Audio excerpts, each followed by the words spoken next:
আচ্ছা, চলুন তো একটু তলিয়ে দেখি তসলিমা নাসরিনের সময় কবিতাটি। সময়কে এখানে একদম অন্যভাবে দেখা হয়েছে।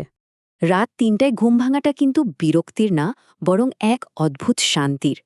মানে ওই যে প্রচলিত ধারণাটা আছে না যে ঘুম না হলেই দিনটা বরবাদ, সেটাকেই যেন প্রশ্ন করা হচ্ছে। কিন্তু ভাবুন তো, যদি একটা ভালো দিন কাটানোর ইচ্ছেটাই না থাকে, ব্যাপারটা তাহলে কি দাঁড়ায়? কেনই বা থাকবে দিন বা রাত?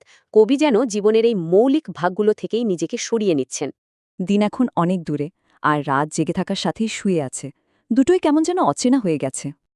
আসলে কবির ভেতরের জগতে এই সব কিছুর আর কোনো মানেই নেই, সব একাকার।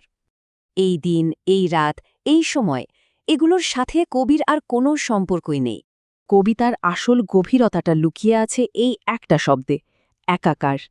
কবির কাছে জীবন আর মৃত্যু এখন মিশে গেছে, আর আলাদা করা যায় না। মানে জীবনকে আর মৃত্যু থেকে কোনোভাবেই আলাদা করে ভাবা যাচ্ছে না। ঠিক তেমনি মৃত্যুকেও জীবন থেকে আলাদা করে দেখার উপায় নেই। দুটোই এখন এক। কোনো পার্থক্য নেই, কোনো বিচ্ছেদ নেই, নিজের আর কোনো নিয়ন্ত্রণও নেই। জীবন মৃত্যু এক হয়ে গেলে আর কিচ্ছু করার থাকে না, কিচ্ছু না। জীবনকে বোঝানো যায় না যে মৃত্যু থেকে সরে এসো, আবার জীবন থেকে মৃত্যুকে আলতো করে তুলেও নেওয়া যায় না, সব ক্ষমতা শেষ। তাহলে ভাবুন তো, সময় যদি আসলেই থেমে যায়, তাহলে বাকি থাকেটা কি?